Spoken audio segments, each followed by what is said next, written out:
আদালত আগামী 20 এপ্রিল এই পরবর্তী তারিখ নির্ধারণ করেছেন। আজকে আন্তর্জাতিক অপরাধ ট্রাইব্যুনালে দুটো মামলা নির্ধারিত তারিখ ছিল আজকে। একটা হচ্ছে তদানীন্তন প্রধানমন্ত্রী শেখ হাসিনা, তার মামলাটি ছিল আজকে। আরেকটি হচ্ছে ওবায়দুল কাদের সহ তদানীন্তন মন্ত্রিপরিষদের সদস্য এবং 14 দলের যারা নেতৃবৃন্দ তাদেরকে নিয়ে আরেকটি দ্বিতীয় মামলা যেটা ছিল সেই মামলাটিরও নির্ধারিত তারিখ ছিল।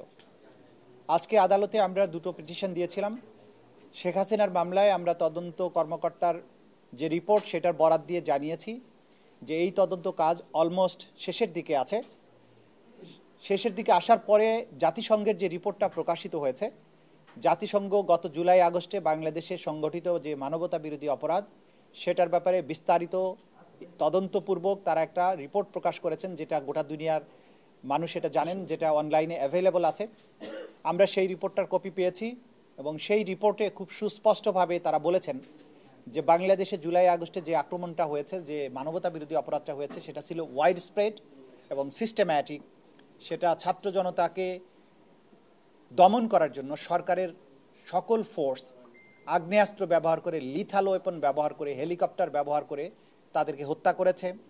সেখানে জেন্ডার বেসড ভায়োলেশন হয়েছে, স্পেসিফিক্যালি শিশুদেরকে টার্গেট করে গুলি করে হত্যা করা হয়েছে, নারীদেরকে টার্গেট করা হয়েছে।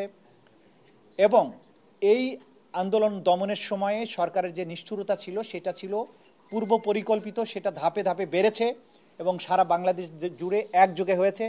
এইটার প্রধান নির্দেশদাতা হিসাবে জাতিসংঘ শেখ হাসিনাকে চিহ্নিত করেছেন। তার সাথে তদানীন্তন স্বরাষ্ট্রমন্ত্রী আসাদুজ্জামান কামাল, আওয়ামী লীগের সাধারণ সম্পাদক, তাদের নির্দেশের কথা বলা হয়েছে, তাদের অর্ডারের কথা বলা হয়েছে।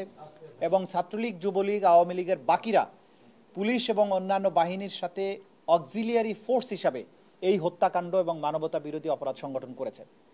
এই এভিডেন্সটা আসার পরে ন্যাচারালি আমাদের তদন্ত রিপোর্টের মধ্যে সেটা অন্তর্ভুক্ত হবে বলে আমরা মনে করেছি এবং আমরা জাতিসংঘের কাছে চেয়েছি যে তারা যে সমস্ত ম্যাটেরিয়ালের উপর ভিত্তি করে এই প্রতিবেদন তৈরি করেছেন সেগুলো পাওয়ার ব্যাপারে আমরা তাদেরকে রিকোয়েস্ট জানিয়েছি। সেগুলো আমরা সংগ্রহের একটা প্রক্রিয়ার মধ্যে আছি। যতটুকু পাওয়া যাবে সেটাকে আমরা তদন্ত রিপোর্টের সাথে সংযুক্ত করব।